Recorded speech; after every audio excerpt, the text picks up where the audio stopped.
Hello everyone. In this video, let's take a look at the upcoming conjunction between Mars and the South Node in Libra. And there are a few things that we're going to highlight here. First, Mars and Venus are the rulers of the nodes. So whenever we look at the lunar nodes in transit, we also want to give a lot of attention to their rulers. In total, the nodes and their rulers will speak to the core soul karmic dynamics that are emerging in our lives right now, collectively and individually, and the present moment potential for evolutionary growth at this time. South Node, North Node. The movement of the nodes are very dynamic, they're very active. We can always think of them as a portal where a lot of old energies coming into resolution and doors are opening for our ongoing evolutionary growth. We're approaching an eclipse season in October.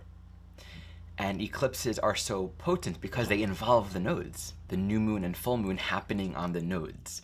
So we're going to be giving attention to this nodal axis and their respective rulers, Venus and Mars. And over the next week, simply, there's a lot of powerful activity happening with these nodes and with their rulers. So let's start by looking at this date. This is October 4th. This is the day where Mars will cross the South Node. Mars is the ruler of the North Node, and it's on the South Node. So that's a very particular dynamic. I've spoken a bit about this in the past, and I'm going to return to it and flesh out a little more nuance, okay? The ruler of the South Node is Venus. Venus is completing her time in Leo, just squared Uranus for the third time, separating from Juno. Venus will be in conjunct to Pluto, and this is significant because Venus began her retrograde journey at an in conjunct to Pluto a few months ago. And then we'll be entering Virgo, while Mars will square Pluto and then enter Scorpio. So both Venus and Mars are very engaged with Pluto, and they're both about to change signs. So let's speak to this. What we can say is at the essence, the core of these transits is a very refined and profound focus on clarifying and refining the agreements and the energetic of alignment within our relationships. It brings up this idea of consent. Consent is a very subtle, sometimes not so subtle, but it's threaded within every relationship. Right now, you and I are in a consensual relationship. What my YouTube channel is advertised to be is what I am doing, and you're all choosing to share in that. Even if I don't know your name, when I just tune into the energetics of I'm sharing something that feels authentic and aligned for me, and I know that you are here to receive it, that itself strengthens a sense of alignment and peace and connection. Even if we don't know each other, any relationship that's founded on the foundation of mutual choice, even if it's subtle, strengthens each individual integrity and the ground and the holiness of that relationship. Of course, often the more we get involved, the easier it is to ignore those subtle energetics. And there are many reasons why we might ignore the energy of consent, right? Like, oh, I don't have to ask, or I think, last time they didn't say anything, or I think they like it, or I saw them violating that energy or that boundary with someone else. Maybe I can do the same. Or it's not a big deal. I don't want to make it big. I don't want to disappoint them. And this can go so far that we can be living with someone for 30 years and not say something, not adjust. Oh, I don't really like that. Or, hey, let me check in. I did this and I said this. How does that feel for you? Did that feel right? We didn't really talk about it ahead of time. When there is a dismissing of that energetic state of alignment, we can say this is a balance, right? Where the structural reality, the manifest experience within a relationship is a reflection of each individual's full agency and choice to be there and to be sharing in that experience. When we don't address that, it creates a reality for ourselves and for in our relations of just accepting this sort of status quo. And oftentimes we accept the status quo because of these deeper fears, our addictions to affinity, not wanting to be rejected, or if things change, or if I bring this up, then I won't be secure, my needs won't get met. We hold ourselves in these boxes because we're so afraid of what will happen if we're authentic, if we are sincere in our relating. And I do really feel that these transits are actually a really powerful calling for greater relational integrity. Sometimes relational integrity means just being able to show up and to be seen, and to also be really courageous to allow another person to be seen without reacting, without doing something about it, without being afraid of where that's going to go. So let's give a little more nuance to what it really means for Mars to be moving over the South Node. As I've mentioned before, Mars on the South Node, but as the ruler of the North Node, says to get to that North Node, which right here means there's an evolutionary direction right now for all of us that corresponds to our will, our agency, our freedom. What is my path that I can walk with greater courage, self-trust, and self-leadership? And Aries also says, only I can choose this. Only I can choose this. Okay, well, Mars is on the South Node. At the time of this video, it's approaching the South Node for its final days. This says we need to bring that self-leadership and that self-honor, that self-trust, that self-respect into our relationships. That's the way to get to Aries. We can't bypass one another. We can't ignore these essential clarifications. And I created a little cheat sheet. I invite everyone to check it out. If you subscribe to my mailing list, you will get that. I'll be sure to resend my most recent newsletter to anyone that subscribes after, after I send this video, or if you want me to email it to you in a week and you don't get it, just let me know. I'll also post it on Facebook. So you can really get the essentials. I put it together. It's all of the essentials of what's the soul work of Mars in Libra. Because we are really called to show up, but with an immense amount of relational integrity. And what happens with Mars in Libra is there can be a lot of anger when we are finding ourselves to be in a state of imbalance. When we're nurturing and sustaining a relational pattern dynamic that is imbalanced, and we don't feel the agency to do something about it, or we don't trust the clarity of the agreement or the structural reality of it, it's easy to get angry. It's easy to get defensive. There's a deep attunement to the energy of just. But we have to be really mindful. How easy is it to say, I don't like the way you're showing up, and to resort to either blame and shame or fawning. Like, these instinctual responses can be a sort of harsh judgment energy, or a sort of fawning, I don't like this, but I don't want to lose your acceptance and approval. Often the real courageous but hard work is actually addressing what's not working.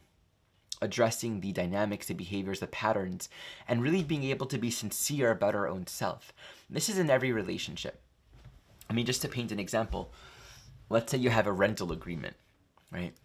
And you rent a home, and in the rental agreement, it says the landlords are not going to come to your home unless they give a 24 hours notice. And then you notice they're showing up, they're not really giving adequate notice, but they're doing good work. They're like pruning the tree and, doing things that maybe you actually are responsible to do. So you can say, well, that's actually saving me money. I kind of appreciate that. I don't want to bring it up. I don't want to stir the pot, and maybe they won't come and they don't have to pay for yard care or do it myself,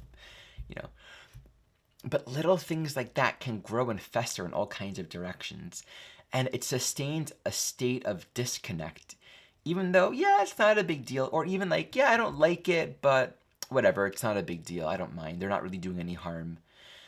They seem to be really comfortable with what they're doing. I don't want to bother them. I don't want to bring out the contract for such a small little thing. And I think sometimes we think that bringing forth agreements that we make, even if it's a small thing, is petty or weak. And that there has to be some sort of charge, right? There has to be some sort of it's only a big deal if I'm really angry about it. It's only a big deal if the consequences are significant. And I think it's really important to catch when it is relevant or helpful to address these things. I mean, there is a threshold in life where I think it's just beautiful to let mistakes be mistakes. This is not about correcting people, but it is about really tending to the integrity of our agreements and nurturing a state of integrity and clarity within our relationships. That's different than hey, I don't like the way you, whatever, being meticulous about people's behaviors or actions or character, which could be a Mars in Libra, right? A obsessive analysis of everything relational. It's like you don't got to talk about everything. It's really very much an important distinction within Mars and Libra, because that could be a highly codependent. Like, how do you feel about this? Or I don't like the way you did this and it made me feel this way. There's a threshold with Mars and Libra of just letting things be. Aries, I'm being myself, you're being yourself. But the key is, and this is a differentiating point, what are we agreeing to? Sharing my feelings and honoring experience and feelings sometimes just needs to be heard. Nothing has to change. Sometimes it's just nothing even has to be spoken. It's like, oh yeah, that's fine. I'm at peace with that, and there's nothing that's out of integrity here. I can be okay with that. But we won't feel alienated in those moments either. And sometimes there is a very clear calling to address it. And the addressing doesn't need to have any element of there's something wrong. It's more a matter of, hey, this is important, right? You're not bad. You're not doing something wrong, but I'm wanting to give attention to something. Maybe you forgot, maybe there's a misunderstanding, or maybe you don't realize that this is important to me. Because what it then leads to is just a reclarification. Do we want to uphold that contract? You know what, I'm okay with you coming for the purposes of cleaning, but maybe just let me know when you're on your way. Or, yeah, I don't feel comfortable about it. I really appreciate you doing that, and I really love you doing that because it saves me work, but I have a family and I don't really feel good, or I might be walking outside naked. I would like some heads up. And just addressing these things brings up everything else, right? The landlord will be like, oh, I don't want to have to deal with it. Okay, do deal with it, right? Oftentimes we just don't want to give attention because either ourselves or other people, we don't want to deal with the nuances. But that grows, and that festers. The bedrock of any relationship that is founded upon mutuality and respect really allows us actually in time to feel rested in a sense of trust. There can be a growing sense of flexibility and trust and permission and honor and dignity and respect within all those kinds of relationships, because we know that there's a deep mutual care for the energy of consent, for the energy of agreement.